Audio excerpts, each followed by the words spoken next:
Hello YouTube, this is Frugal, and here we are in Star Citizen. I wanted to give you an update on where I'm at. I think the overall theme of where I'm at is it's working.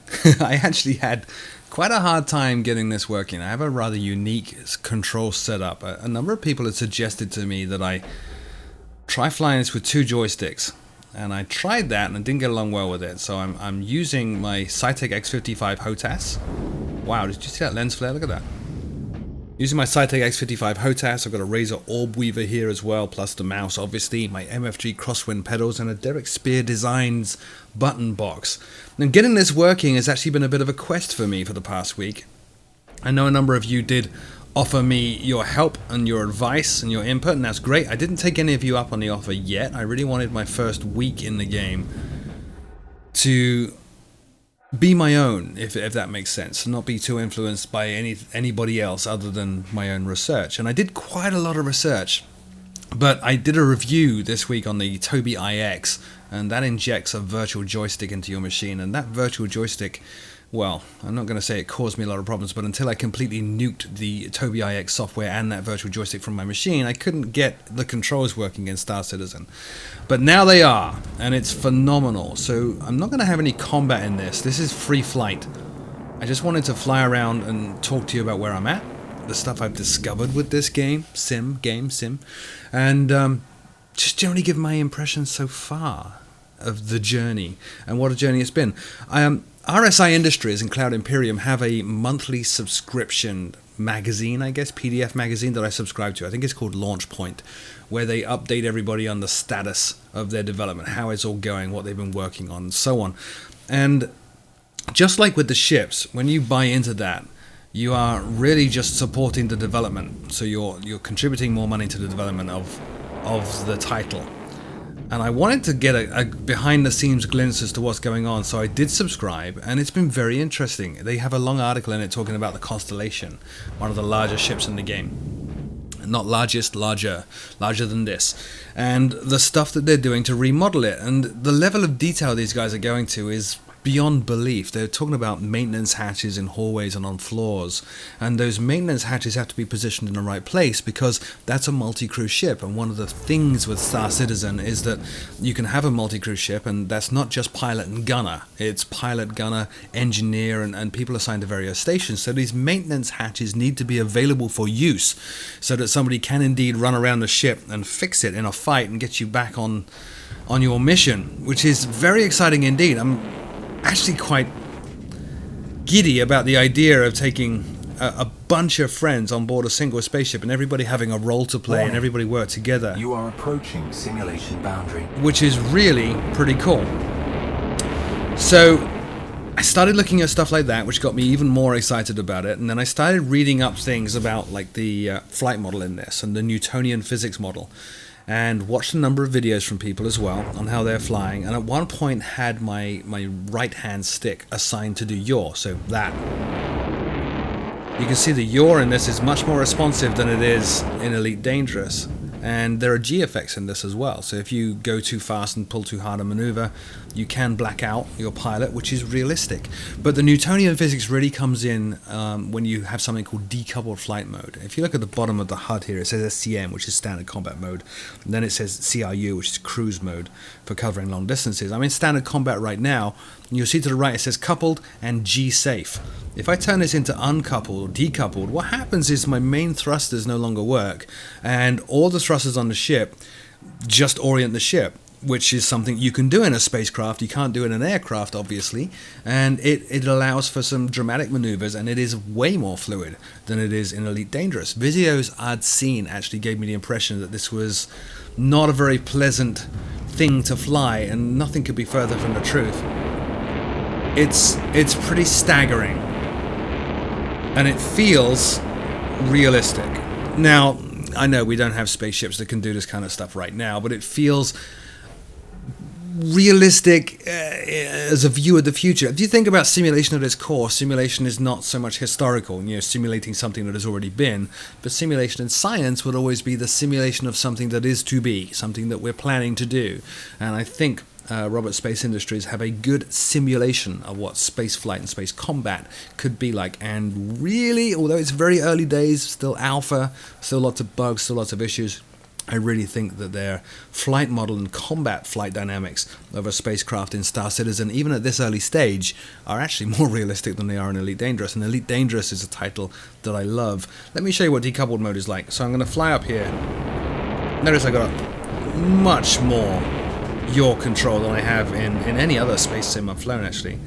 But let's fly around this asteroid here. I'm going to get some speed up. Fly over this ridge line here, and I'm going to decouple Collision alert. now. And I'm just going to flip over backwards. Collision alert. How cool is that? That's pretty wild, right? And I can completely orient the ship. You are approaching simulation boundary. Oh, we approach simulation boundaries. In free flight mode, you do have a limit on how far you can fly. And that's obviously not the case with the actual universe and everything else. Stand by for reintegration. Let's respawn. There we go. Obviously, that's not the case in the full universe, in the full game, but it is a case right now in this little free flight mode. But as you just saw, decoupled is amazing. Watch.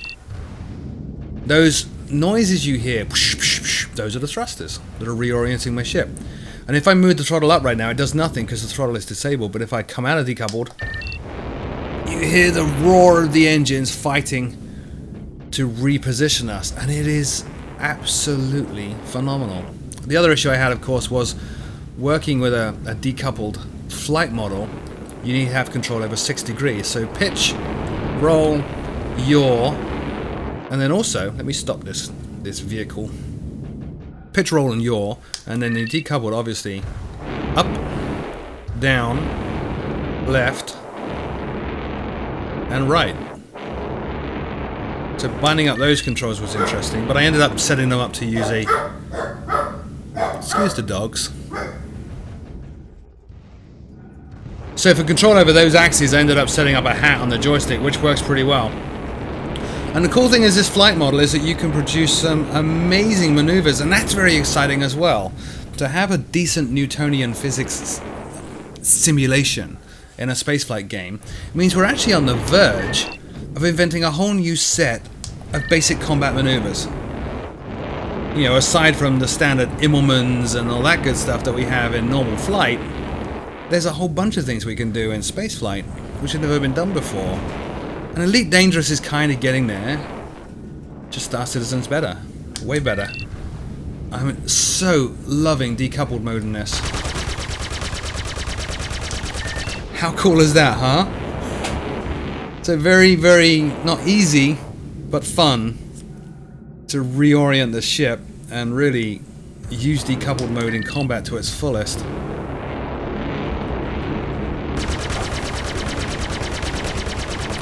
Pretty cool. So I've got 2 weapons on the Aurora here. You just saw those ones, which I think are the ballistic. We have energy weapons there as well, which are cool. Missiles as well.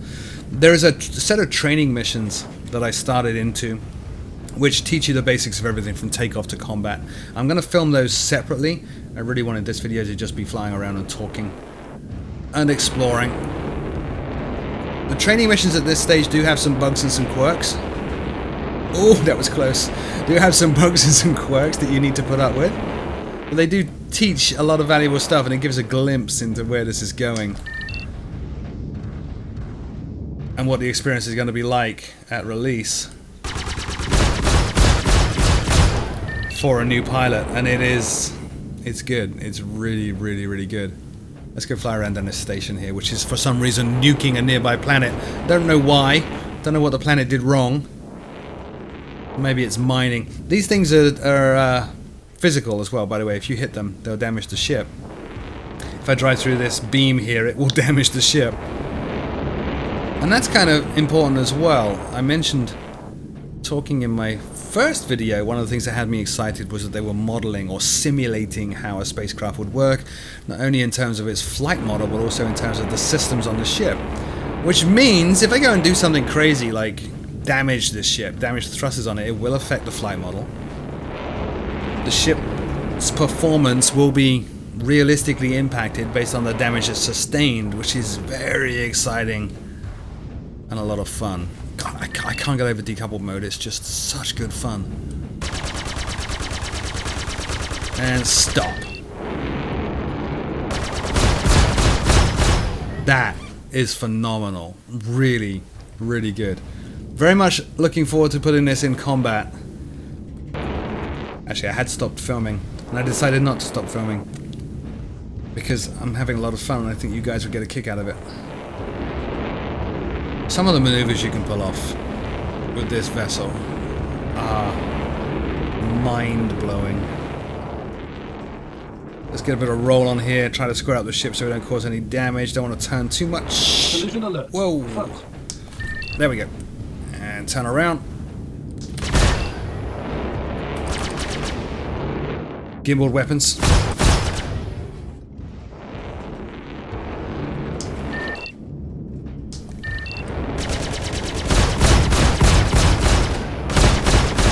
Very cool. In terms of combat, this flight mode realistically puts us where we should be with space combat, which is, you know, you end up in Elite Dangerous and many other space games, space sims, in a pursuit situation. You're trying to chase down the ship in front of you and try to get into lag pursuit, lead pursuit, just like you would in air combat. You don't need to. In space, you can point your ship anywhere you want to point it. There's nothing stopping you from actually arranging the vessels in such a way that they are always pointing at each other. And that poses some very interesting challenges as well for threat management and avoidance and getting out of trouble. It's gonna be so cool. Really enjoying it. What can we go and explore in this free flight mode? Probably nothing. This is free flight. By the way, when you select free flight, you actually go to electronic access and then go in there and choose drone battle or drone thing, and then in there it's free flight. And you can choose any of the ships that you own. And I obviously only own this one, the Aurora. And I have been tempted to buy additional ships, and I got some caution there actually. I found that as I did more and more research into this title and its progress and plans, I've found myself dreaming a little bit about buying more ships and having a whole hangar full of vessels that I've handpicked. Just be cautious. Be cautious. It would be very easy to spend vast amount of money on this title once you get into it. I know on the surface, and as I mentioned previously, if you've not come across this before, the initial thought is, why would somebody spend any money at all on these virtual spacecraft? You kind of get sucked into it. It becomes very, very tempting. And many of the commenters, by the way, on that previous video did point out, if you do buy extra ships at this stage, you're not really buying them. What you're doing is getting access to them as a thank you for supporting the continued development of Star Citizen. So you're not actually buying a ship, you're really funding development. Look at this. It just feels so cool. I cannot wait for this to get good Oculus Rift support, which it currently doesn't have, by the way. It doesn't have Track IR either. It did have, and then it stopped. Apparently it was a bit of a hack that it had it before. But no doubt at all, with a dogfight and a combat-focused title such as this, I have no doubt that we're going to be getting good Track IR support. And that's going to be pretty cool as well. Let's try to get some forward momentum here, and we'll decouple.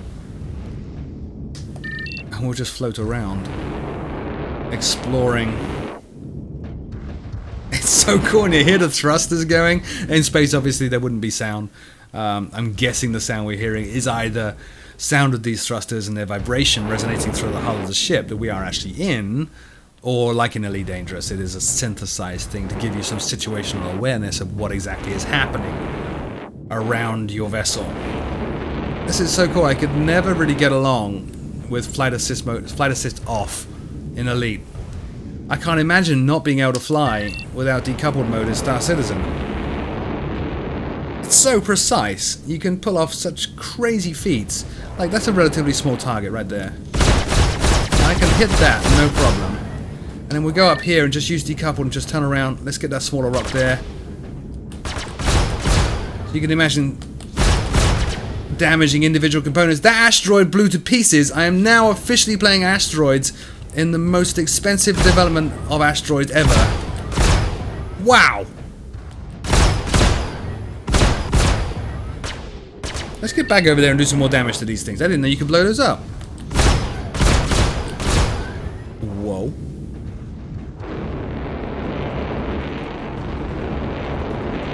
What is this? Now we can apply retro thrusters and stop. Albeit slowly. Ah, there we are.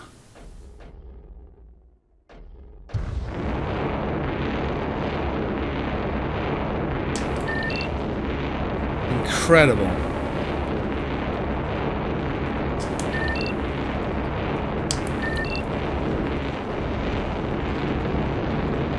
Absolutely incredible. Feels very realistic. Or as real as I imagine this would feel if it were real. Try not to hit your ship, Frugal. They have got that down as well. There's a number of things, a number of times in Elite Dangerous where I've flown through a small gap and thought, wow, I'm surprised I made that. Not the case with Star Citizen. You do have a large ship behind the cockpit. It does collide with stuff.